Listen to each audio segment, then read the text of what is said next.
Welcome to our annual training on sexual harassment prevention.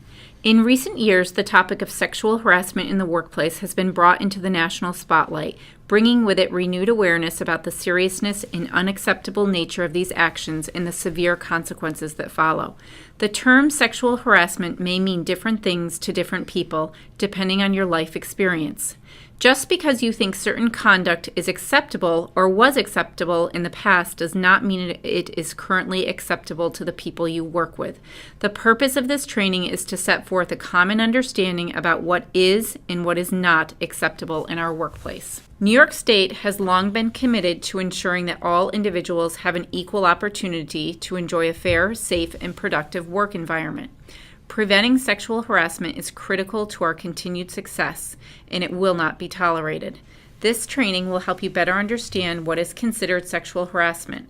It will also show you how to report sexual harassment in our workplace, as well as your options for reporting workplace sexual harassment to external state and federal agencies that enforce anti-discrimination laws. So what is harassment? Harassment is a form of discrimination that consists of words, signs, jokes, pranks, intimidation, physical actions, or violence that is directed at an employee due to any protected characteristic. Those include age, race, creed, color, national origin, sexual orientation, military status, sex, disability, marital status, domestic violence victim status, gender identity, and criminal history. It also includes any expression of contempt or hatred for the group to which the victim belongs based on a protected characteristic. Sexual harassment is a particular type of harassment and a particular type of sex discrimination. Sex discrimination in general includes any type of bias on the basis of sex, sexual harassment, sex stereotyping, discrimination on the basis of gender identity or the status of being transgender, and discrimination on the basis of pregnancy. What is sexual harassment? Sexual harassment is defined as any unwanted verbal or physical advance, sexually explicit or derogatory statement, or sexually discriminatory remark that is offensive or objectionable to the recipient, or which interferes with his or her job performance. There are two main types of sexual harassment. The first one is a hostile environment. Now, a hostile environment on the basis of sex may be created by words, signs, jokes, pranks, intimidation, physical actions, or violence, either of a sexual nature or not of a sexual nature, directed at an individual because of that individual's sex. Hostile environment sexual harassment includes sexual or discriminatory displays or publications anywhere in the workplace, such as displaying pictures, posters, calendars, graffiti, objects, promotional materials, reading materials, or other materials that are sexually demeaning or pornographic. This includes such sexual displays on workplace computers or cell phones and sharing such displays while in the workplace. Hostile actions taken against an individual because of that individual's sex, such as interfering with, destroying, or damaging a person's workstation, tools, or equipment, or otherwise interfering with the individual's ability to perform their job. Things like bullying, yelling, or name-calling. Quid pro quo sexual harassment occurs when a person in authority trades or tries to trade job benefits for sexual favors. This type of harassment occurs between an employee and someone with authority, like a supervisor, who has the ability to grant or withhold job benefits. Quid pro quo sexual harassment includes offering or granting better working conditions or opportunities in exchange for a sexual relationship, threatening adverse working conditions like demotions, shift alterations, or work location changes, or denial of opportunities if a sexual relationship is refused, using pressure, threats, or physical acts to force a sexual relationship, or retaliating for refusing to engage in a sexual relationship. Who can be the target of sexual harassment? Sexual harassment can occur between males and females or between persons of the same sex. The term sex includes sexual orientation, gender identity, and the status of being transgender. The law protects employees, unpaid interns, and non-employees who work in the workplace, including independent contractors and those employed by companies contracting to provide services in the workplace. So who can be the perpetrator of sexual harassment? The harasser can be a coworker of the recipient. The harasser can also be a supervisor or manager. And finally, the harasser can be any third party, including a non-employee, intern, vendor, building security, client, customer, or visitor. So where can workplace sexual harassment occur? Harassment can occur whenever and wherever employees are fulfilling their work responsibilities, including in the field, at any employer-sponsored event, trainings, conferences open to the public, and office parties. Employee interactions during off hours, such as at a hotel while traveling or at events after work, can have an impact on the workplace. Sex stereotyping. Sex stereotyping occurs when conduct or personality traits are considered inappropriate simply because they may not conform to other people's ideas or perceptions about how individuals of either sex should act or look. Harassing a person because that person does not conform to gender stereotypes as to, quote, appropriate looks, speech, personality, or lifestyle is sexual harassment. Harassment because someone is performing a job that is usually performed or was performed in the past, mostly by persons of the opposite sex, is sex discrimination. Retaliation. Any employee who is engaged in protected activity is protected by law from being retaliated against because of that protected activity.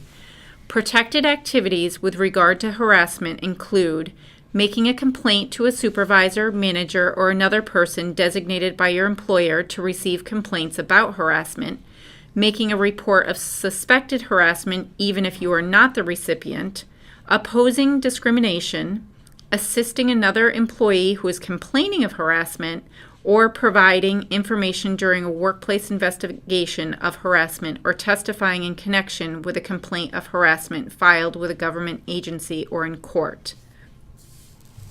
So what is retaliation?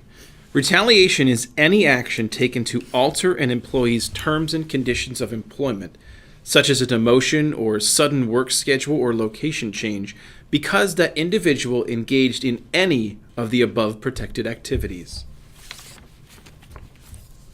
Retaliation can be any such negative action taken by the employer against the employee that could have the effect of discouraging a reasonable worker from making a complaint about harassment or discrimination.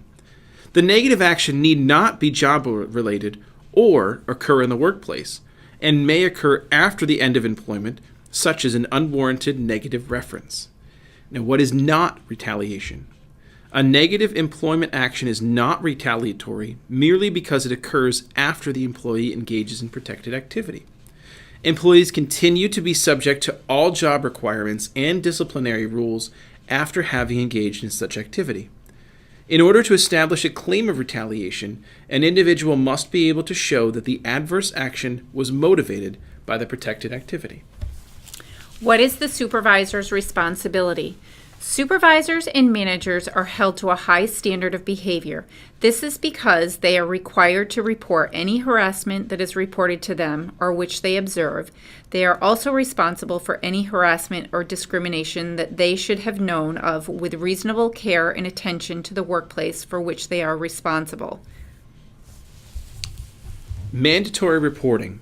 Supervisors must report any harassment that they observe or know of, even if no one is objecting to the harassment. Now, if a supervisor or manager receives a report of harassment or is otherwise aware of harassment, it must be promptly reported to the employer without exception, even if the manager or supervisor thinks the conduct is trivial, even if the harassed individual asks that it not be reported. Supervisors and managers will be subject to discipline for failing to report suspected sexual harassment or otherwise engaging in any retaliation. So what should I do if I'm harassed? You are encouraged to report harassment to a supervisor, manager, or another person designated by your employer to receive complaints, so the employer can take action.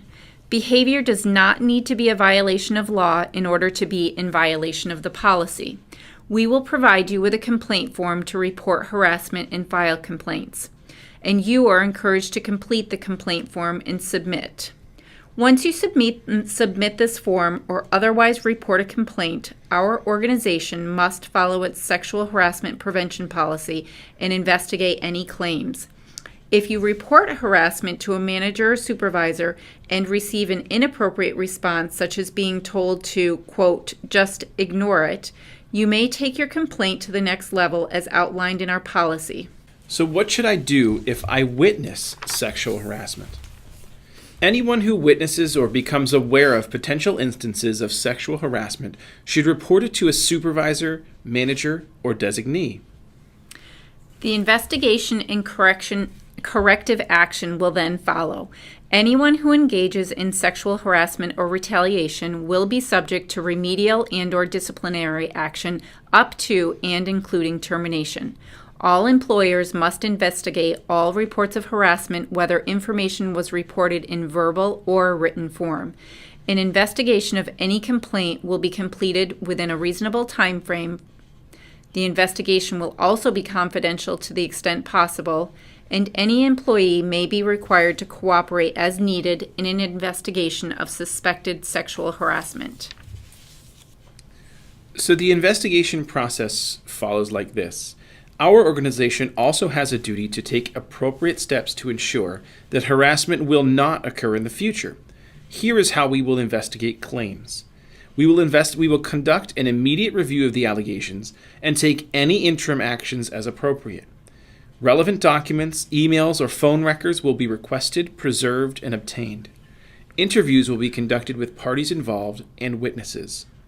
Investigation will be documented as outlined in the sexual harassment policy.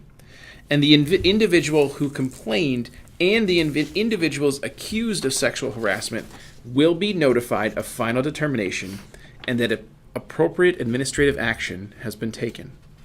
Additional protections and remedies include New York State Division of Human Rights, the United States Equal Employment Opportunity Commission, and local protections which protect individuals from sexual harassment and discrimination.